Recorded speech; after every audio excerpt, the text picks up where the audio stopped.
I'll say it again. Hello, everyone, and welcome aboard. Good to have you here for this Tuesday, the 19th of October. And if you've just joined us, as I'm sure you have, or maybe you're listening to the music and all that sort of stuff. G'day, Swee, and watching the countdown. That's a good thing, James. I like it. That's very peaceful and calming.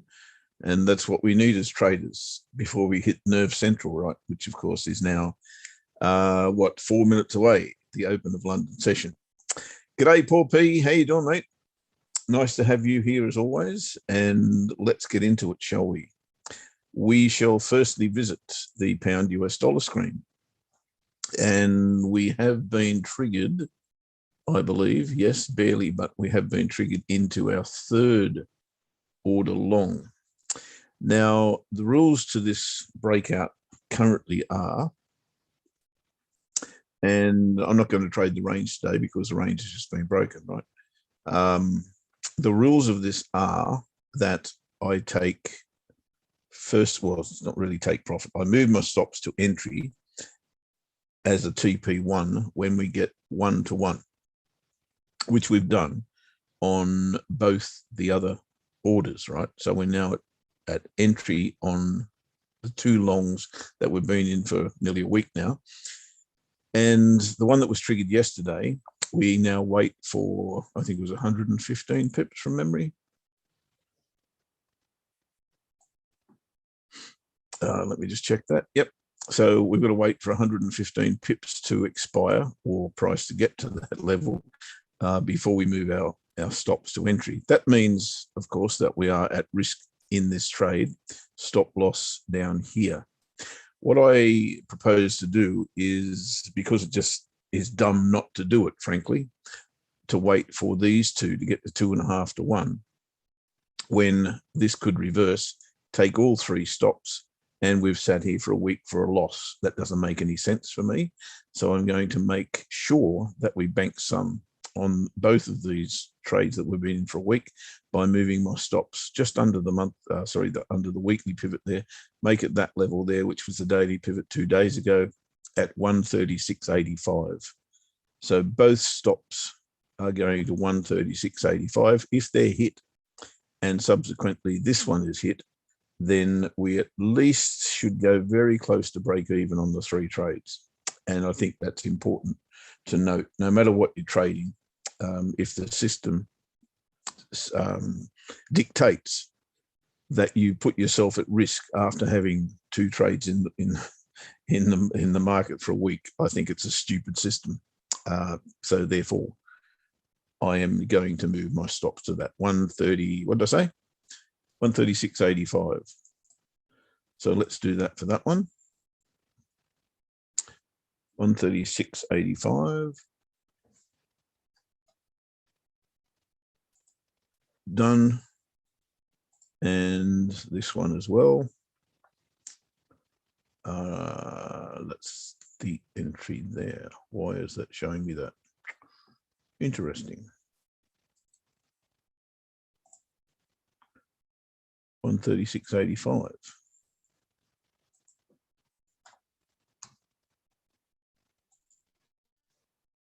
Okay. That's not 136.85. That's what I just put in there. You gooses. That's the stop loss on the current one. They look like more buy orders, don't they? I'll work that out anyway. I won't dwell here whilst you guys are chomping at the bit to get onto something far more important. Let me go therefore and state that I'm not going to trade the breakout today, although we are in. Why aren't I going to trade the breakout today? I should be. We've got a range, which is headed by here. Stop by there. I've got to trade it. Okay. I don't like being this close to the entry long, but it is ranging, so I've got to do it by the rules. My God, how many trades are we going to have in this market, in this currency pair? Righto, the entry long will be 137.86. I'll just write that down. 1.3786. And the stop loss, and therefore the entry for the short, will be trading straight into the weekly pivot. Hate that also. In fact, I'm not going to do it. No, it's a dumb trade. It's a dumb trade. Not going to do it. Cancel that. Okay, so back where I was, stop loss on both the orders that we're in has moved to 136.85, and we are currently just out of the money in trade number 3. Righto, sorted. Hey, Lewis, how you doing, mate? We've got George coming in later. And, of course, George, who trades the 5-minute charts on gold, S&P 500 and Euro. I'll be having a look at the Euro before George comes in, probably. But I've got a whole stack of stuff to get through, not least of which will be the 2 orders that I placed this morning in the Telegram group. If you're not in the Telegram group, you won't know that I'm in these 2 trades. If you would like to be in the Telegram group, you can do that. I think there's a link below me here somewhere into which you can join the Telegram group. If not, then James may even find one for you. I think it is free for a month or something like that. If you want to have a crack at seeing what we do. And I do Tuesday, Wednesday, Thursday every morning. I place my orders in there for that day, and generally there's maybe 3-4 trades a week, something like that. We got 2 this morning. One is this one. Now I've got to explain this to you. Dollar Swissy was sold at 92.17 or 0.9217, and my theory, basis of the trade probably, is trading this bar here. Now this bar here for some is a doji bar, and of course it is. I love trading dojis, I would say, but generally in the opposite direction to where the body is. And I suppose if that's a green body, that's exactly what I'm doing. However, I have a TP1 at 20 pips, and that level was 0.9197.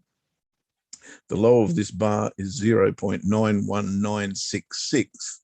which means it was 0.4 below my first take profit level, but the spreads are 1.4. So I'm 1 pip off my first take profit level. Whenever that happens, there's the link to joining Trading Buddies in the Circle on the Telegram group that James has now posted in the chat. If you want to be a part of that and aren't already, that's where you need to be. As I say, that should be free for the first month, as I understand. Now, when I miss my first take profit by 1 pip and I come back and I'm not in front of the charts when it happens, of course, I then move my stops to entry instantly. And the reason I do that is because so many times before I have come back to have missed the TP by 0.1 of a pip even, and it goes against me. So I'm not going to lose on this trade no matter what. If it comes back and hits my stop loss and then goes 100,000 pips to the downside, probably won't happen, mind you, but if it did, then so be it. It goes without me. Nothing lost in my mind. Now, I'll come back and do the reason for the trade, but the reason for the trade should be clearish, but I could have made a case either way for this pair. Could easily have made a case either way for this pair. You could see we've come off the bottom of what is now a descending channel. So a higher low here makes sense to trade long. And if that does occur, you'll probably see me switch allegiances. If I do get my 20 pips of first take profit, which is, as I said, like less than 1 pip below that low, then I will revert to moving my stop loss back 20 pips above entry, therefore giving me a free trade, which is currently the case, but obviously with a tighter stop loss. The other one that we ordered this morning, yes, good old pound Aussie. Is this the 4th time we've traded pound Aussie? It's definitely the 3rd. And on both occasions, or both previous occasions, we got TP1, and on this first one, we looked like going for quite some distance and probably could have got more out of it I moved my stops to entry or positive territory. I can't remember which on that first one. So we made money, but not as much as we probably expected out of the trade. Then we entered again, trading this bar here. Well, the first trade was on this bar here, right? Second trade was on this bar here. And again, TP1 and only TP1. When I saw, I think it might have been a double bottom or something like that on a smaller time frame, I again moved my stops to entry. So again, a small profit on the trade, having taken TP1. And guess what? Here we are again. We've got this bar here, which is a bar that I don't particularly like to trade. Why? Because it's got a red body. But it was pretty clear to me that I needed to get in at that level because of the retest of the breakout here. So we had the big breakout, consolidate or retrace, if you like, back to exactly where you expect price to go, which is the former support level that was broken. And therefore, we're looking for a third leg down. Have taken TP1 here. So the stop loss is now 50 pips above entry. It actually says 56 there. I don't know why. That's interesting. It's very interesting because we took first profit at 50 pips. I don't know. Weird things sometimes happen. Now, as far as what happens next, yeah, good question, SF. How far can it go? Look, if the Aussie actually kicks into gear, which everybody's expecting it to do, right, then this can go down to here, which of course is very, very juicy if we can hang on to it. But as in the previous two, or is it three? I can't remember. We haven't been able to hang on to the trade because of safety, conservative, if you like. But you know, that's my style. I'm very much a capital protector than I am a profit seeker, if you like. So 850 odd pips from now, and we risked what? 100 and can't remember. We risked 120, something like that. So it's a 6.5 to 1, something like that. If we get to that level, where will I take next profit if it's available to me? I suppose is the more pertinent question. And if I look at the weekly chart, we seem to be through this level, which is where pretty much our entry was. The next level appears to be there. So I'm thinking 182.50 makes sense. 170 pips from where we are. I think TP2 is sensible. Probably even take something off the table. I don't normally take anything off the table at TP2. I normally just move my stops to entry anyway. But I think I'd take another half of what I've got left on at that point if we're fortunate enough to get to that level. And mind you, as we have done on the previous two occasions, more than willing to scale into this because I do think it's got extremely good prospects. And if it keeps doing this, bouncing off the weekly pivot, then it makes our job very, very easy. It's done it, kind of missed there because it was on the changeover, but bounce off the weekly, bounce off the weekly, bounce off the weekly. Makes it pretty easy when it does that. Not a trend trader. I don't really like trading trends, but if they're that obvious, then it's pretty much something that we have to do. Righto, so they're the two trades from this morning. Again, if you want to get hold of those orders early in the morning, then the link is in the chat box. And as I say, free for the first month, as I believe. Right, what else are we looking at? We've got to go and have a look at oil. I know, and I haven't got my YouTube open, so I best do that. Otherwise, I'm not going to be able to see the question. Okay. That's yesterday's. That won't do. Bear with me 2 seconds, guys. Sorry, I apologize for this, but it's important that I have that open. Otherwise, as I say, I can't possibly see the questions.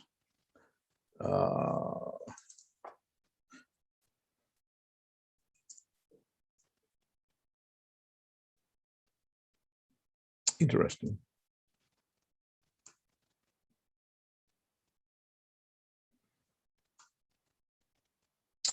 Okay, we're getting there.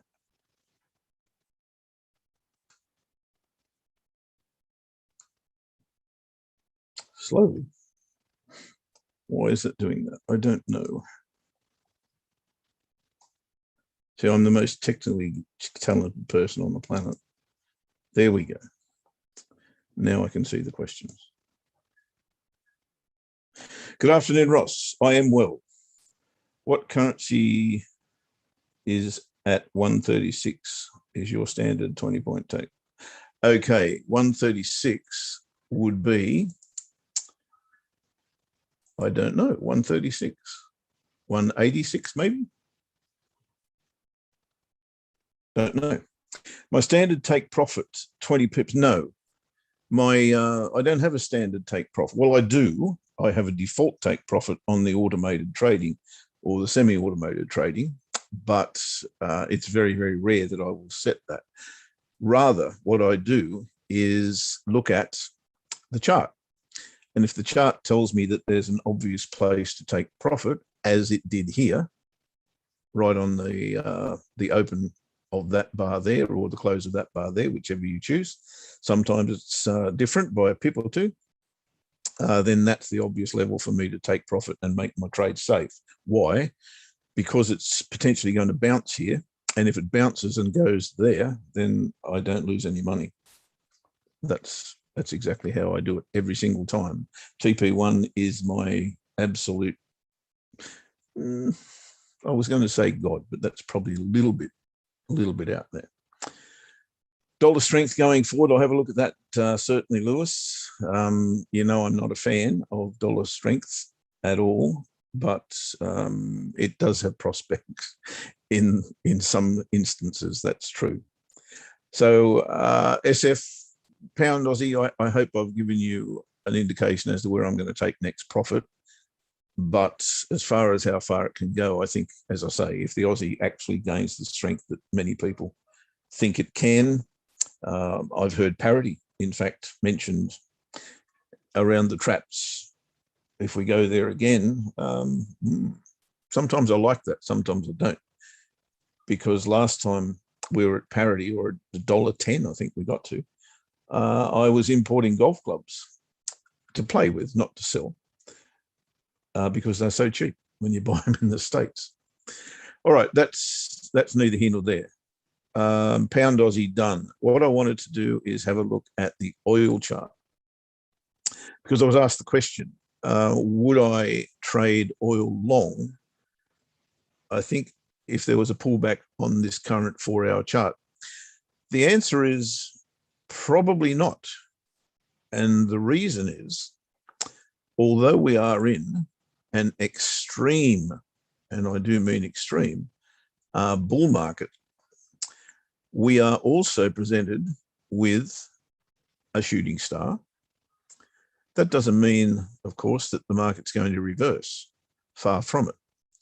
But generally what happens when we see such a thing that indicates short-term perhaps, because people will see that bar and they will want to trade it short. So I totally get the theory behind it, but short to where is the question. And I can't answer that.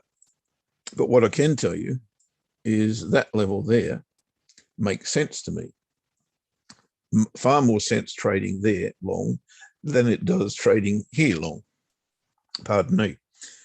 So again, I go back to capital preservation, and I look at this chart and I see beautiful retracement, beautiful retracement, beautiful retracement. Not so much. This is more an emotive move than it is anything, in my humble opinion. It's also produced a double top and may well produce a lower high. So the gamble or the risk here is in this very candle, in my humble opinion. It should dictate as to what happens next. So if this is a reversal bar, then I would suggest that we are going to see a lower high here and potentially a lower low as we go down to that level. That's what makes sense to me. going long here doesn't make sense to me. Doesn't mean it won't happen, of course. And trend traders would have seen this and then a close above the daily pivot, I would imagine, and put an entry there. Where they put their stops, I don't know. There makes sense, but there makes even more sense to me. So for me, it's a no to go long here, but completely in trend trading parlance, then you've got your retracement and you've got to close above the daily pivot. So if you are of that ilk, if you are of that ilk, then I would totally understand why you'd want to go long here. And please don't let me put anybody off going long if that fits their circumstance. It's just not me. And I'm a little bit more conservative than the average bear, I've got to tell you. And I don't mean the bears that want to sell this market. I just mean the average bear, as in person. Righto. So that's all. I'll tick that one off the box. What else do I need to go through? There are a few things, actually. I don't know if George is in the room yet. I'd best get to him as quickly as possible, if he is. Let me see. George is in the room. Hello, buddy. Yes, you are muted. James, can George have some power, please?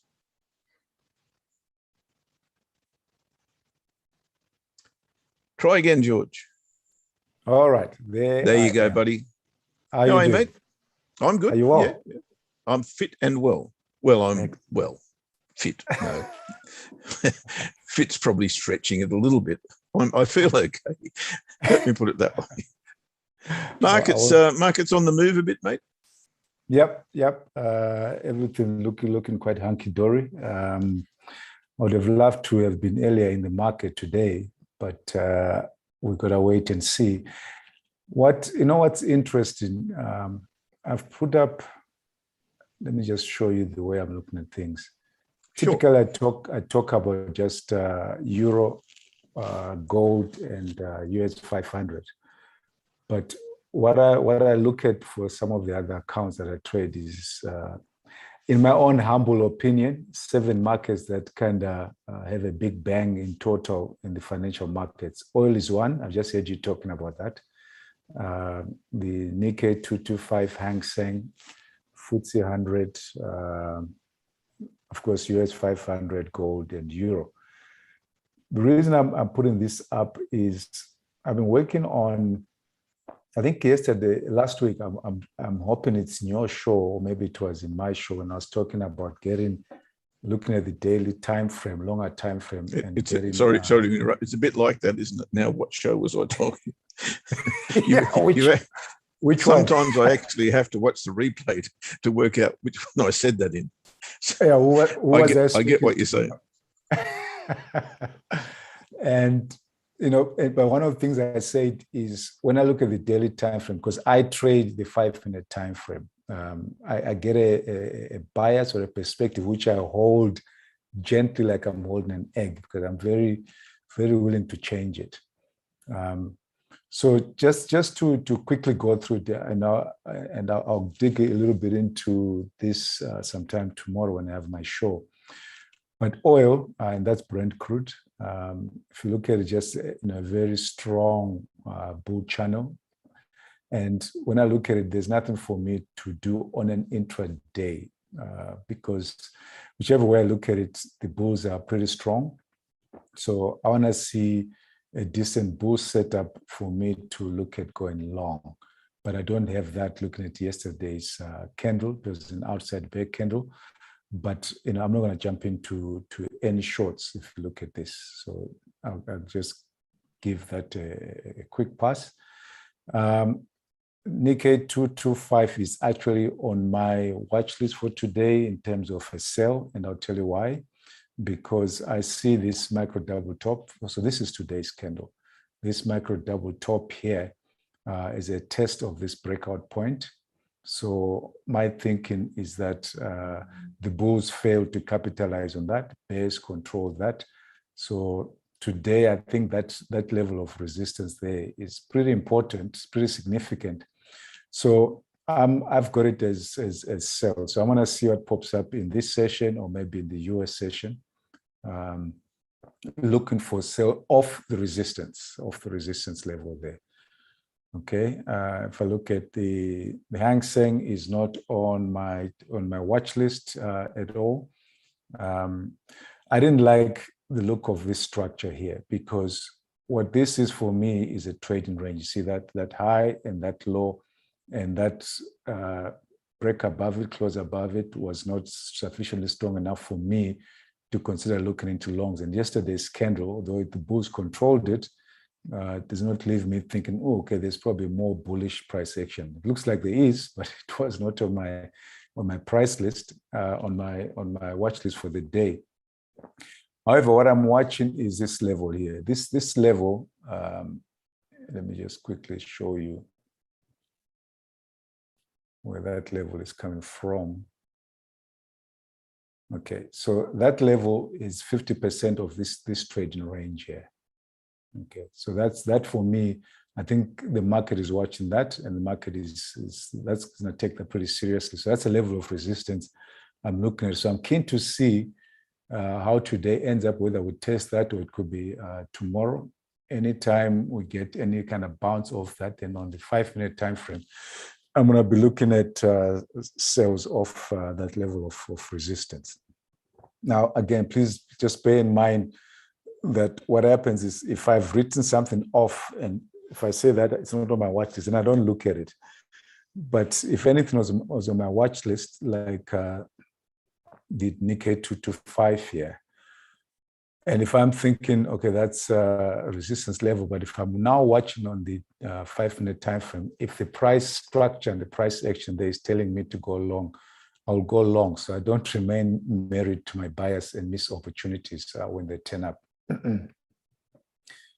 FTSE, I didn't like this candle, though we're coming off resistance. This is a pretty key level. I'm sure you guys must have spoken about it, because that's that level of resistance. If we go way back, that's a breakout point when COVID started. So that's significant. Attempt to break above it, failed. But if this had been a strong bear candle close on its low, I'd have been looking at going short on the 5-minute time frame, because they still move to this EMA, which is 10 EMA. So I'm going to leave it and not look at it. But that's a level where if I get a decent enough bounce or set up of the daily time frame, I can hold it like an egg and use that to manage my 5-minute time frame. US 500, I have it as a sell. I'm looking for sales, and I'll tell you why. Because this lower high here, double top with that one, double top, lower high, out of that with this huge bear move coming out of that, and a bit of follow through. So I see that as a significant level of resistance. Okay, so that's that one. If you look back a little bit to the left, micro double top of the 10 EMA, strong breakout and follow through after that big break of the trend line that we had. So this level is pretty significant. So though we had bullish price action, if you look at the bull bodies getting smaller and smaller, the bulls are strong. They ought to have given us acceleration. Today might still end up as that, but as for me, I'm looking for shorts off that level of resistance. So that's on my watch list for in terms of sell. Gold is a buy, but it seems to have kind of moved away from me. And I mean, if you ever look at it on the 5-minute time frame, depending when you'd have come into the market, I mean, the majority of the bulk of the move so far has taken place, throughout the Asian session. But it's still on my watch list as a buy. When would I buy it? Well, I'm gonna have to wait for a deep enough pullback, see if I can get a double bottom off here. If that double bottom fails, that level of support is going to be strong for me. That's a break above yesterday's high, sideways price action. Bears failed to close beneath that. So I've got gold as a buy, but I need to wait to see if I get a decent enough double bottom over here. Once I get the double bottom, I look for a higher low, and then we going to trade it. Euro, I've been known to be wrong, Jeff. So I had euro as a sell. on my watch list. But mate, I did when I did my analysis on Sunday, I did as well. But when I looked at the charts yesterday, I changed my mind. You did. Mm. Well done, man. If I changed my mind, I would have I didn't. I didn't manage to trade it, but I changed my mind. So I mean, I didn't go into your head to find out what was going on, but you probably the same kind of thing. I mean, this dotted line is my 20 EMA, strong breakout, lower high. So I'm thinking, okay, lower high, double bottom, inside pattern here, and if the bulls were strong, they would have given acceleration. So that's breakout mode, but it's dodgy candle, so you'd expect a fail beneath that. Then we had this huge candle, and again, just a bounce off that. So I thought, okay, we might have an attempt to break above it, and then a reversal back. So that was exactly my analysis, mate. That was exactly my analysis. So I'm just gonna wait. So that's what I have on my watch list, Jeff. If guys got any questions, I can just answer them. But that's what I'm looking at the moment. All right, buddy. I'll give it a couple of minutes and see if there are any questions that come into the box. But I've got one for you. Outside of the charts, do you have an opinion on the S&P or equities in general, which have been just going and going and going, and every time they pull back, they go again. There's new highs, new highs, new highs, new highs. At some stage, that will change. Yes. Have you got any thoughts on? I'm not saying when, but any thoughts on the severity, if you like, I'll put it that way, of the next pullback? Let's on the severity, yes. I mean, I think we're going to have. So that's daily, if I can use that. So that correction, I think, was pretty significant, because if you look at any attempt to have a correction, just bounced off this ascending trend line all along, and that's the first time that we've had that kind of correction. But what's happened now is we've obviously gone into just a trading range, and because of the strength of the bull move up to there, what is likely to happen first is that's correction, profit taking, whatever we might call it. But the bulls are saying, hang on a second. We expect that to happen. Guys, you have to take some profits. But now let's try and push the market up and see if we break above the high that we've created. The next measured move is right up here, okay, before there is a complete reversal. So that's from the bullish perspective. That's been quite deep, but the bulls are saying, well, that's normal. We at some point we expect to go into a trading range, double bottom. But now we can just accelerate again and keep going up. Okay.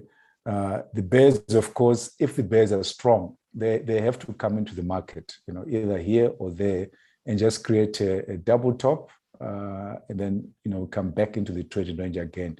So I think first prize is the bulls saying, okay, we've seen this correction, happy with it. Let's just keep going and get up to there. That's I think the first prize for the bulls. The second option, which I think the bears would like before we get a full reversal, is just a trading range, because a trading range, as far as the bears will be concerned, will to dissipate all the bullish strength before we start going down. So I think if the bulls can turn up into the market, they might just want to go for a measured move, which is the high of this trading range has formed. Yeah, look, it's a beast, isn't it? It's really just been on fire. If you've been a trend trader trading the indices, since 2010 or something, you'd have to have been a very, very happy person, one would have thought. Yeah, and that's if you've just I'm gonna take a moment just to talk about something I'm gonna talk about tomorrow. Exactly sure. What you said. If you've been trend trading for so long, you've been a happy person. Our friend Al Brooks said something very interesting in one of his books, 3 books. He said there's a mathematical sweet spot that you'll have to determine based on your personality and trading abilities. In the same book, it talks about the core of trading. The market is always trying to break out, and then the market tries to make every breakout fail. This is the most fundamental aspect of all trading, and is at the heart of everything we do. All trading comes down to this decision. So basically my view is we can learn to do this stuff. If you read enough charts, if you talk to enough guys who like come to the shows that we have here and really invest, you can really get good at that. But how do you hold on to that trade for just months and months and months? Is this thing that personality and trading abilities? Because you would find that there's someone who could have read it correctly, but wouldn't have made as much money, because every time you get a pullback, you panic, you get out and you get stopped out. Maybe you took it down here, you see all of that, you say, oh my goodness, this thing might just go down. And you get out, you don't lose money, but you don't make a lot of money. But the person who's worked on that personal ability side of it, you're just going to hold and say, I know there'll be corrections. I must just chew my nails and do whatever, but let me just hold and hold and hold. Or if it's going on for a long time, which is probably what you do, Jeff, just switch on to the weekly, and you can see the strength and just ignore everything else. But it really takes, this personal ability. Now, I'm going to talk about it on a lower time frame, and say if you're able to see a setup on a daily time frame, you're not going to trade often. Out of these 7 charts, you might find, I don't know, call it 7, 8, 10 setups in a month.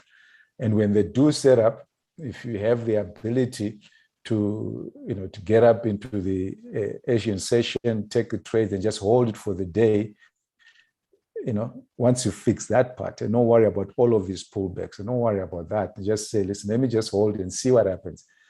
Out of a few trades, you can make a lot of money. Nothing to do with the trading abilities, because this part you can master. Well, it's got to do with it, but this you can. But this other part of it, which says, let me just hold, that we all got to work on as long as it takes, because that's how we're going to make big money. Yeah, look, I work on that. Not so much. I'm not a trend trader, never have been. And really, the reason for that is because I'm far more comfortable on the other side of the market. Okay. I really am. I'm more contrarian than I am going with the flock. And right. I found that works for me, because it works for my personality. That personality part on the left-hand side couldn't be any more accurate, because I'm not a young person. When I was a young person, I wouldn't care less about pullbacks or anything else. So what? There's another 100 gone. There's another 200 gone. Doesn't matter. But now, that capital that's at risk is very, very important to me. So, when your personality, your age, your circumstances change, then the gung-ho attitude changes with it. Absolutely, totally. So, if you start your trading life as, I think we classified them in animals these days, and I'm a hunting dog, I think, from the analogy, which means I go for little bits often, and that's so true. That's exactly what I do. So what you're trying to describe there, or what you are describing there, is something that is foreign to me, pretty much. Yet, having said that, I'm still in a trade that I put in the market on January 14th. Well, that's exactly that's the same thing that I'm trying to mention on the short time from that, and it's a mix, Jeff. I mean, I guess, as you say, and I hate to say it, but maybe because I'm getting older, So you got a while to go to catch up, mate, I can tell you. So that whole traders equation. You kind of say, if you're able to really pick them up and you put your 1% and you can hold, is better than trying to work the market, with 3-4 trades and risking a lot more of the capital and going through, all the stress that comes with that. So again, it comes, and like you're saying, you're more contrarian because you know yourself, you understand yourself, and that's really the key. Are you at your best as a trend trader, or are you on the contrarian side? Then derive your strategy out of that, and just to work that strategy. If you're able to do everything, I mean, some guys can scalp in and out, then at the same time they can hold trades for long. It's just, if you can do that, I think the point is, what can you do and then become good at that? You know, I used to call it in my day. That's exactly it. Yeah. Yep. Yeah. If you can play the game, play the game. Simple as that. That's it. Yeah. Mate, thank you so much. I think I'm just about to press the button on the answer to your question in Skype. And I think we'll be catching up again next Tuesday at the same time. Much appreciated, George. All right. Take care. And thank you, guys. See you tomorrow if you can make it. All right. Now, tomorrow, I forgot to mention tomorrow. Tomorrow, George does his... You go for an hour, George? Is that right? Or more? It's an hour, so it will be 10:30 London time. I had to write it down and work it out. Yeah, it's so confusing. It's always this month and a half where everybody changes times. Yeah. Anyway, yeah. It's sometime tomorrow.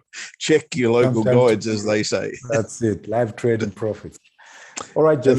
And that's exactly where we are right now. Thanks, mate. Have a good week. Thanks. Cheers. Okay. Bye-bye. Okay, so interesting that George was touching on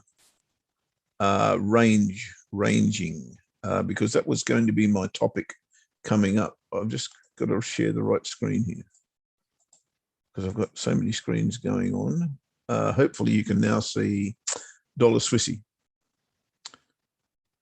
If that's not the case, I'll probably need to know. But where I wanted to go to now was the game changer bars for the day, which I didn't get round to. So let's visit those. First up, we had Euro Pound. I haven't got a Euro Pound chart. Let me fix that. Euro Pound chart window.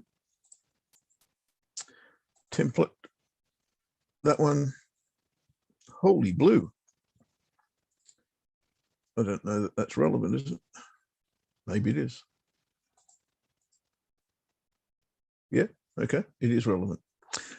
Euro Pound. Now, the reason that I want to show you Euro Pound is because it's kind of counter what I believe at the moment. And what I believe at the moment is that this is potentially going short. Why? Because it's now back inside this range and it's retesting the top of it, this range here.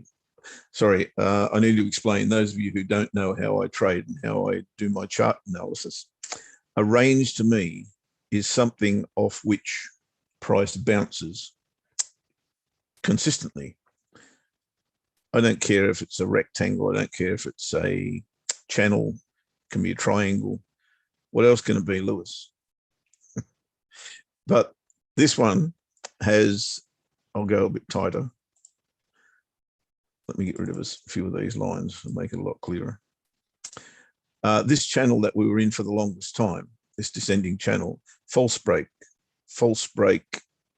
which took a long time to come back inside here. Now we're retesting that on the weekly chart, retesting the top or that re-break, if you like. And that to me is a clear signal that if price goes back below that candle, it's going to go back inside that range and further back to the bottom of it, which is a fair way away. So at the moment, that candle is the turning point for me. So entry under there, stop loss there makes a bit of sense. I haven't done that.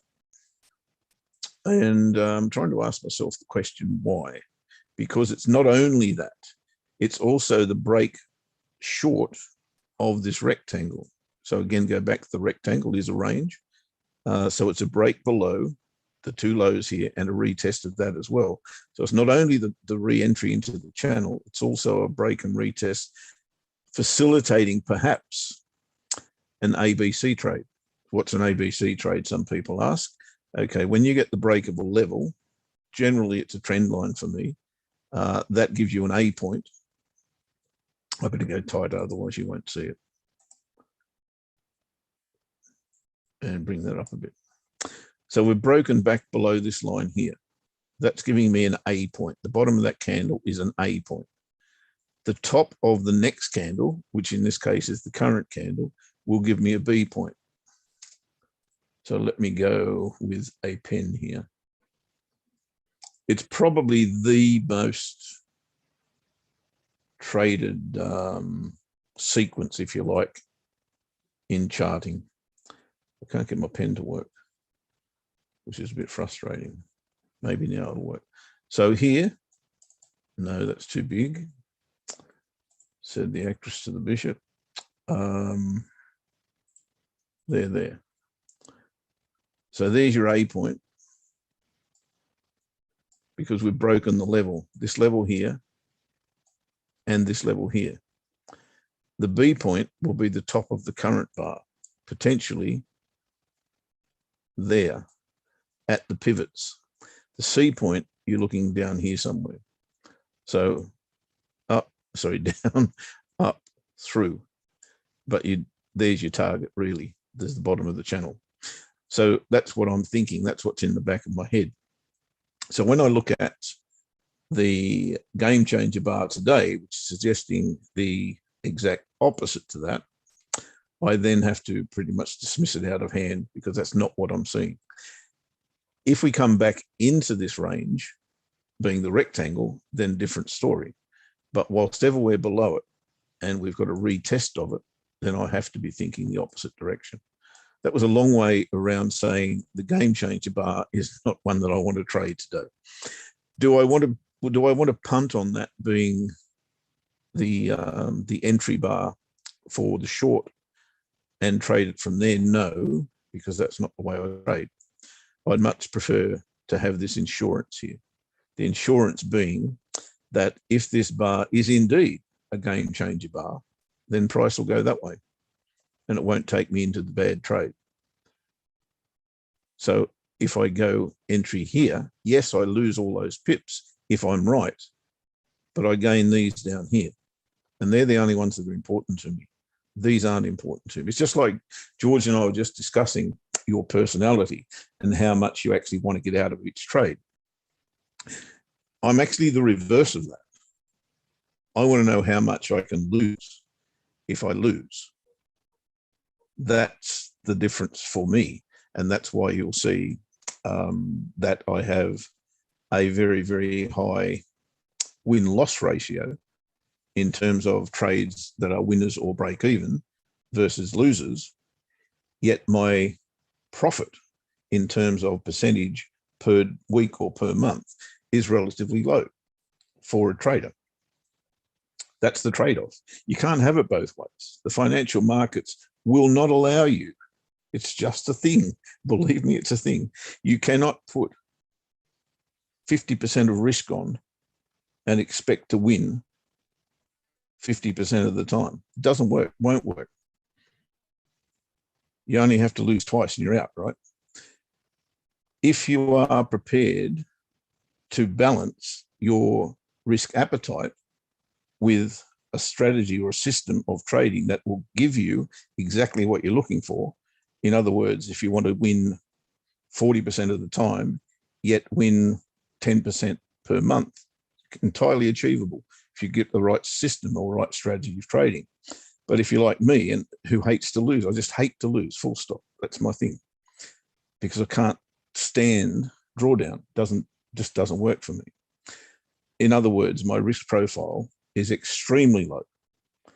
So therefore, so is my reward ratio, because I don't take high risk trades. I don't take high risk trades at all. I only take, high probability trades. That's what I'm trying to say. I only take trades that in my mind are high probability, and they are, because it works out over time, 80% win-loss ratio. Now, don't get me wrong, not 8 out of 10 trades that I trade are outright winners. It works in a ratio over time, over my entire trading career. 4 winners, 4 break even, 2 losers. That's how my system works.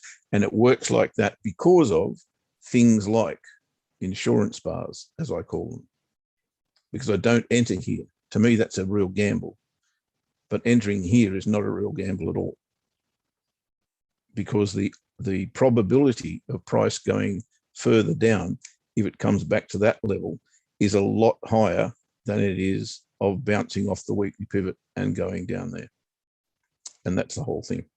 So you can't, as I say, you can't have it both ways. You can't be a high risk trader and expect win-loss ratio that's very, very high. Doesn't work. I've got some questions. False break. Hey, circle. Circle. There you go, Lewis. You can have a circle. I've yet to see one, but if it actually happens, we'll find it. False break of my range and rectangle. Yes, totally. And that's really the thing. It's either going to be a break or it's going to be a false break. I don't know which at this point. And the thing that does give me that insurance is, again, if it goes back into the range and does become a false break, I'm not in the trade. But if I take the trade here and it goes back into the range, then I am in the trade and I'm RS. I've lost my money. So that's the importance of the insurance part. Now, let me give you one more thing. False breaks are far, far, far more prevalent than are breakouts, right? And this was a conversation I was having earlier in the day that I wanted to address anyway. This chart's a perfect example. So we want to trade long here, right? This bar is telling us to go long, and we get taken in at the break of whatever level that is. We got to pull back. We've got to break out of that level, that little range that we've been in. We've got to pull back to there.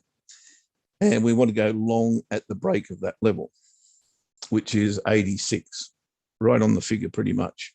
Okay, so you get taken in with that bar, sayonara. You want to go short at the break of this level. You get taken into the trade, sayonara. You want to go long again because surely this time it's going to break out of there. You get taken into the trade, sayonara. Surely this time, I can't lose 3 in a row. Surely this time it's going to go. And it does. But guess what? Sayonara. False break, false break, false break. To the downside, false break, false break. This time it went through. So you've just had 1, 2, 3, 4, 5, 6 opportunities to trade breakouts in this one part of a chart, and you just went broke. As Ash said yesterday, the market can remain illogical far, far longer than you can remain liquid. So do not think that trading breakouts long-term is a great idea. It is not a great idea. Same happens every single day on every single time frame. Call it what you will. Liquidity grabs, whatever you want to call it. They are false breaks and they will burn you. So how do you get around that? Well, there's one way. You don't trade the breakout, you trade the retest and put your entry underneath the retest bar. That's how I do it. It's not how everyone does it because everyone's different. But the cool part is you can trade the false breaks, because imagine you want to trade that false break there on the daily chart. How do you do that? Well, it's pretty tough looking at that chart because you don't know what happens next here. But if you go to a smaller time frame, you'll probably get a good indication as to what did happen next. Hang on, I have to turn this off.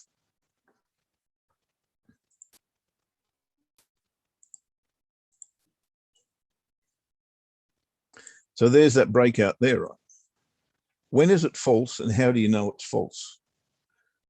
Okay, there's the big breakout, goes into consolidation, comes back into the breakout area, wherever it broke out from. So I've got that range as what, this 86 handle, as I said before. And guess what happened next? You got that bar there. That's a strong indication. And we're seeing exactly that bar on, what am I trading at the moment? Pound Aussie. Was it Pound Aussie? Might have been dollar Swissy. I'll go back to it and have a look. But this is exactly what I described before, right? You've got a range sitting there. It's been broken to the downside. Price has consolidated, come back and retested it, but not only retested it, rejected it. Now, if that was a green candle, I'd be all over myself trying to trade it. But pursuant to what I've just described, it's very, very difficult not to trade that. I've got to say that the monthly pivot creates a bit of an issue. And that's where I have to be prepared to take first profit, just in case I'm wrong and price goes that way. Again, capital preservation. It's not about, I see this picture and therefore it has to happen. It's not about that for me. It's about, okay, how can I actually make money out of that at very little risk?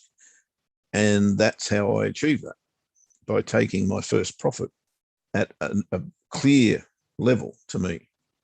That's why I've got pivots on my chart, because they work so well. Look at this: daily pivot, bounce, daily pivot, bounce, daily pivot, bounce, daily pivot, bounce, daily pivot, bounce. It makes you sick, doesn't it? Retrospect, a wonderful, wonderful thing. But false breaks, if you learn how to recognize them and trade them, I can absolutely assure you that your win-loss ratio will increase dramatically, because most breakouts are indeed false. Okay, that was kind of where I was going to go today. And George brought the subject up, so I thought I might as well go on with it whilst we were there. Has anyone got any questions around that? Because it's really, really important to understand that most breakouts are false and how you can actually take advantage of them when they do become false, because they generally give you a strong signal that that is the case. And I love to trade them because they happen more often than they don't. All right, where was I? I was going to talk about euro pound, and we spoke about that. That's why I don't want to trade the game changer bar. Second game changer bar was euro dollar. And we haven't spoken much about euro dollar today, so let's do so. And yesterday, we were having a good old yarn about this, weren't we? And we decided, well, I decided that on George's analysis, I had exactly the same analysis, which said to me that we're going to be in the range and we're going to go to the bottom of the range and we're going to trade in here, in that rectangle, right? So again, what exactly happened was that it went straight to the top of the range, retested it, and this is exactly what I was talking about before. If you're going to trade a breakout, don't trade that candle, trade that candle. And there you go. Would, in my opinion, have to have taken profit at that level. Now, would that now be a false break? Well, it could be, but it certainly doesn't look like it to me. Why doesn't it look like it? Well, because most false breaks don't last or the breakout part of it doesn't last for a long time. And the way to trade false breakouts is, as I just said before, by trading price back in, lower high, short, down to the bottom of the range. And yesterday, the way to trade this one would have been back inside the range, higher low, long. And if I didn't say that, I probably should have said that. But I'd be very surprised if I didn't say that. The trick was there wasn't a clear entry for me. Not that I was trading. I wasn't trading it. So had I looked closely, that probably would have been interesting, that bar there. Why? Because it's giving you the higher low. But I wasn't trading it. So and it's not the candle for me, to be honest. I need to have a red bar there, again, to give me that insurance. So it would have been difficult to get in, maybe on a lower time frame than this. The 30-minute would have been possible. But certainly when I saw that bar there, I would have placed an order underneath it and a stop loss above it. Too late now because it's gone. But that is another way to trade a false breakout. Just like there, false break of the weekly pivot. Again, like I said, it can be a rectangle, it can be a triangle, it can be a horizontal level. False break here, trade that bar short underneath, stop loss up here, you're never on the wrong side of it. So be aware of those breaks. You don't really get a a good result, unless you're in a massively strong trend, that these breakouts of previous levels or previous ranges go on with the job. Most often they do not. But sometimes they do, like here. Break that range, away she goes, come back, retested it. Guess where the point to trade that is?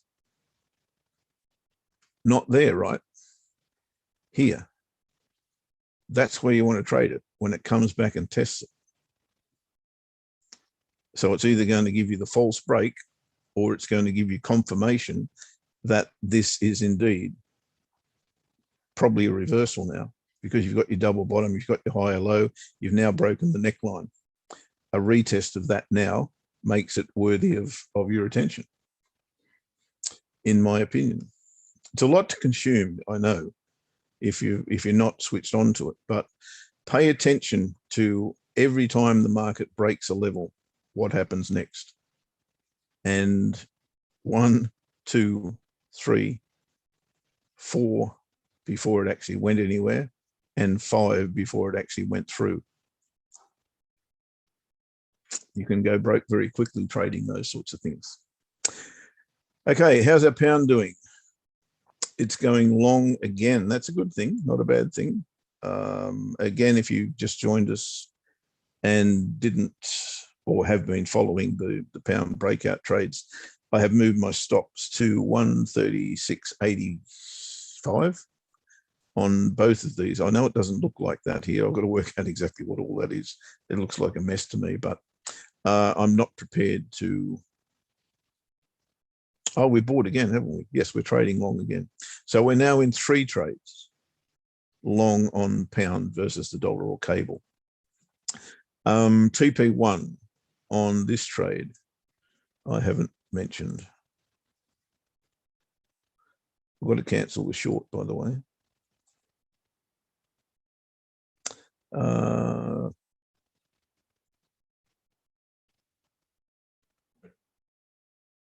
One, two. Can't even see my stop loss, which should be 3 pips below there. So 75, we've got to get the 75, which is 138.53.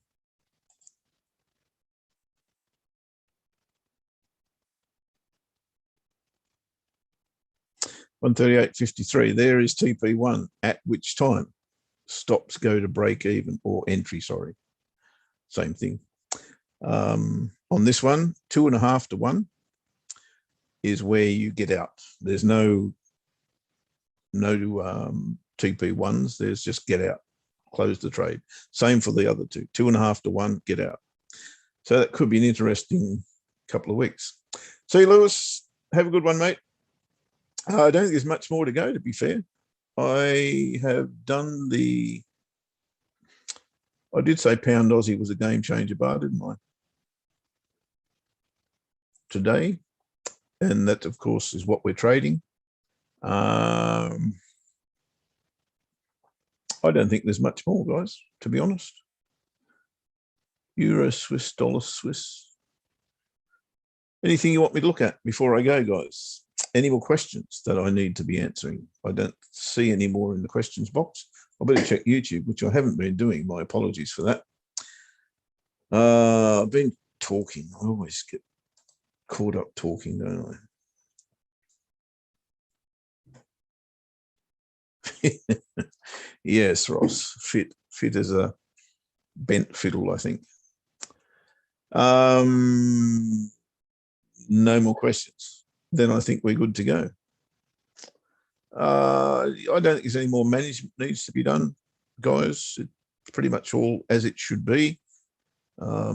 Stop for an entry, as I said, on dollar Swissy. Haven't hit TP1. We are 9 pips away from TP1. We must have got close to it again.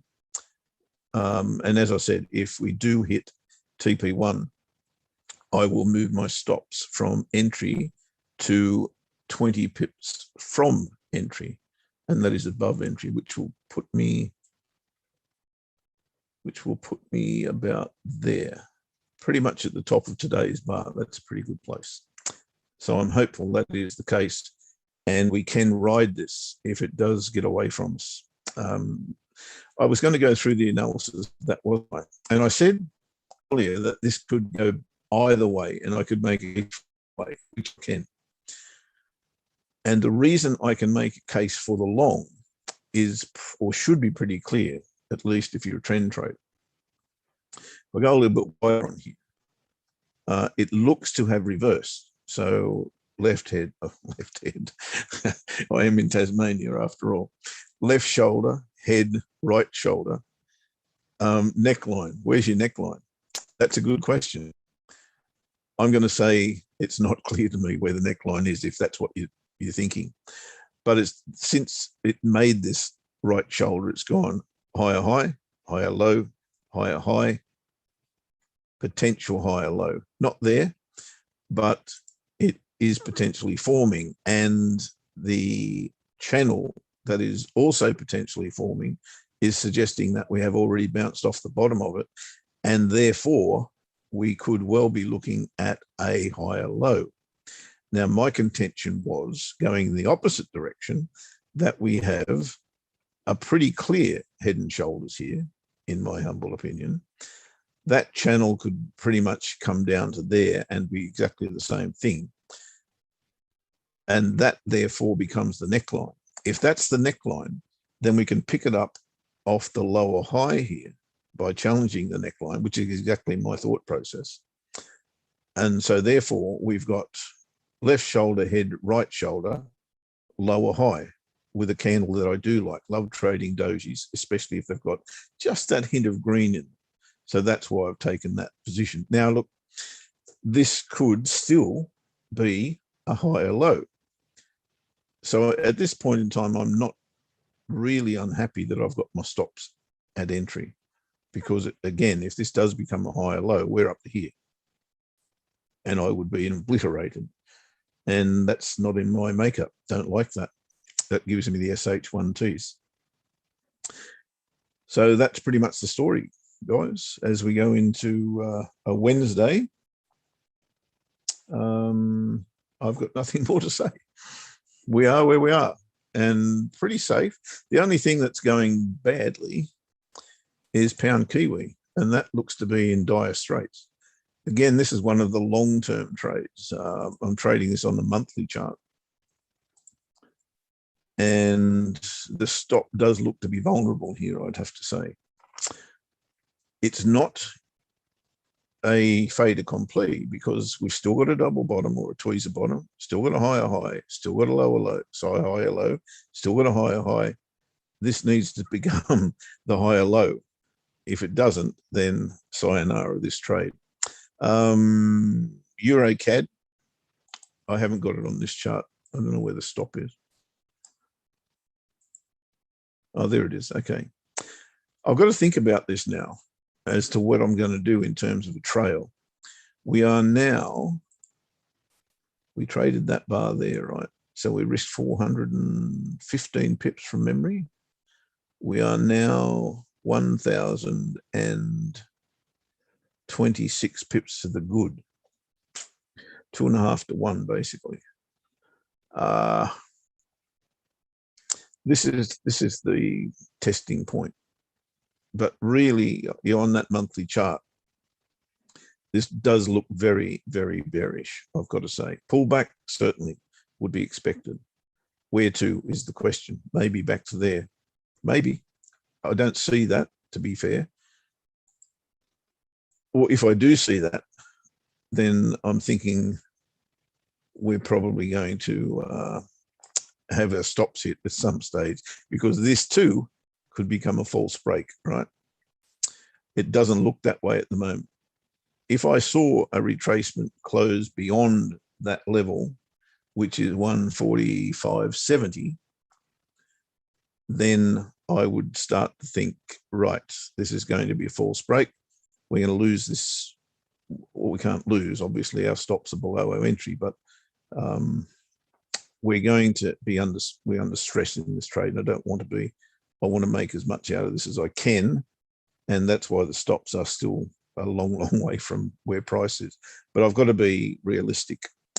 If it doesn't get through this level and does start to look like a close above that level, then I think I probably will take some more profit on EuroCAD. So it's doing far better than Pound Kiwi's doing worse on our monthly trades. So that's got to be a good thing. Righto, folks, no more questions, no, in either place. So I will, at this point, bid you adieu and say thank you for being our trading buddies. And we look forward to catching up with you, not me tomorrow, but Ash and Ainsley. And we'll catch up with you on Thursday when, of course, QM will be in to put us through the absolutely demanding quiz. We'll see you then. Have a good one. Bye-bye for now. See ya.